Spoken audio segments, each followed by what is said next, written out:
Hello class, I will be presenting my speech today. I had my mom, dad, and brother as audience.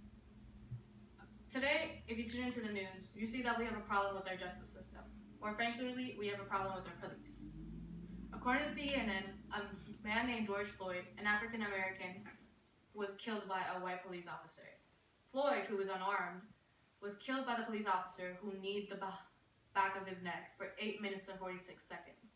And even though Floyd pleaded with the officer saying that he was in pain, he was blacking out, even crying out that he wanted his mother, the officer still continued to do this brutal act and eventually killed Floyd by suffocation. Police brutality should be punished because the people become afraid of the police and discredit their name of our so-called protectors. First, officers involved with police brutality should be punished. Next, police brutality should be seen and heard and show how frequent and frequently it happens. Finally, how police brutality affects our citizens and what happens in the events of this type of acts. My first main point will be how police brutality goes unpunished. Several years ago, a similar case happened like this. It was called the Rodney King case. Rodney King, an African American, was brutally attacked by several white police officers. King, who was unarmed, was forcefully taken out of his car by the officers and beaten with the batons that the officers were weaponized with. King suffered multiple fractures and bruises from this event.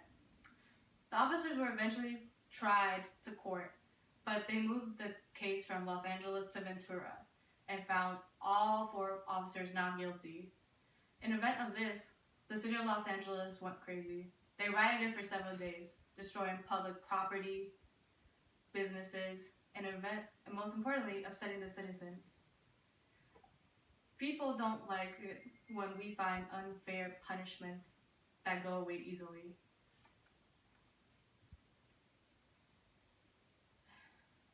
Police officers are rarely indicted in murder charges against them. According to the statistical analysis website 538, police officers are indicted in fewer than 1% of killings, but the indictment rate for civilians involved in a killing is 90%. So it shows that even though a police officer may be involved with a killing, there's less than 1% chance that they will be indicted for the killing. So only 1 out of 10 officers who were involved will get indicted, which is very unfair. Though out of 100 citizens, 90 of us will be indicted for the killing. Police officers involved with the police brutality are either charged with a low indictment or prosecuted later rather than sooner. If you see the recent events of George Floyd, you know the police officer who kneed behind his neck was given a 3rd-degree murder charge, the lowest murder charge that can be given. The main police officer was then identified as the man. According to Graphs.net, stats were taken for the topic of police brutality. Officers were surveyed on this. 61% admitted that they do not report misconduct of abuse of authority done by fellow officers. So out of 100 police officers, 61 of them say they will not report any type of misconduct by their fellow officers. So showing that police brutality does happen, but it's not reported, and it goes unanswered and unquestioned. My second main point would be abuse of power. Fellow officers do not report the misuse of authority on fellow officers. According to Graphs.net, stats were taken for the topic of police brutality. Officers were surveyed on this. 67% admitted that the officers that reported incidents of misconduct are given the cold shoulder by fellow officers, saying that if they snitch on their fellow peers, that they're not given the welcome treatment by their fellow officers after.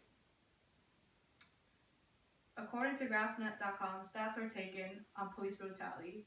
52% admitted that they brush off officers using excessive force and do not pay attention to it.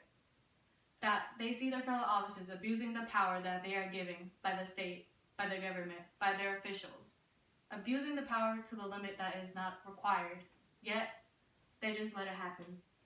They don't report it, they just let it be and don't mind it at all. Excessive force is used when detaining a citizen. In the case of George Floyd, he was pinned down to the floor and kneed. I see no need for a man to be thrown on the floor and have a knee behind his back. I don't know if he was being cooperative with the police or not, but I know that having a knee behind the back of your neck is excessive. It should not happen to him nor anyone else further from this point. According to the U.S. Department of Justice, it was reported that 84% of officers reported that they have seen fellow officers use more excessive force than needed. So it tells you the officers do admit that more they're abusing the power. They've seen it, witnessed it, and maybe themselves have done it. But do they report it? Do they say anything? Do they try to stop it? They don't. They just let it happen. And that effect, people get hurt. Us citizens, the so-called protectors, hurt us. And there's no checks or balances. Police officers see it, and do they report it? No. They just let it happen and let it be. And finally, my main point is the solution: to hold officers accountable for their actions. With the recent events of George Floyd, after several days, George Floyd's killers, all 4 police officers, were finally indicted after 1 police officer was. Proving justice is served, getting justice for the victims. George Floyd didn't deserve the death he had. It was a brutal, cruel death he had. But with his death came more action from the people. We protested for days and days, saying Black Lives Matter. That stuff like this, police brutality, should never happen again.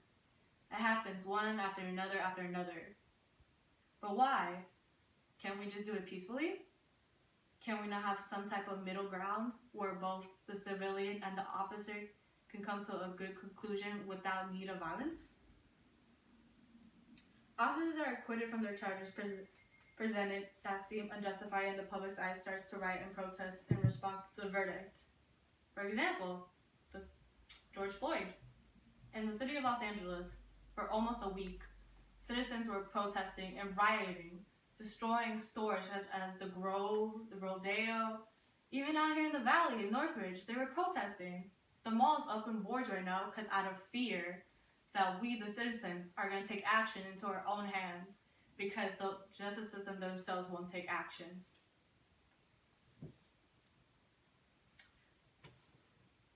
In several cases of police brutality, the aftermath of the incident is followed by protests and riots, demonstrated by the unfair justice that was displayed for the incident that occurred.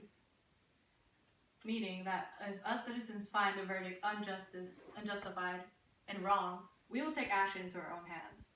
That we will show you that Black Lives Matter and police brutality will not go unseen, undone, and unheard quietly. We will show you that police brutality is wrong and that it needs to be a change in the system. Police officers should be indicted if they are part of police brutality. Citizens will riot and use our voices to be heard to show that police brutality and Black Lives Matter need to happen. Black Lives Matters should matter. Police brutality should be stopped. And finally, to bring justice for the victims that unfortunately themselves cannot bring justice to themselves. Police brutality should be punished because people become afraid of policemen and discredit their name in protecting the people. No justice, no peace.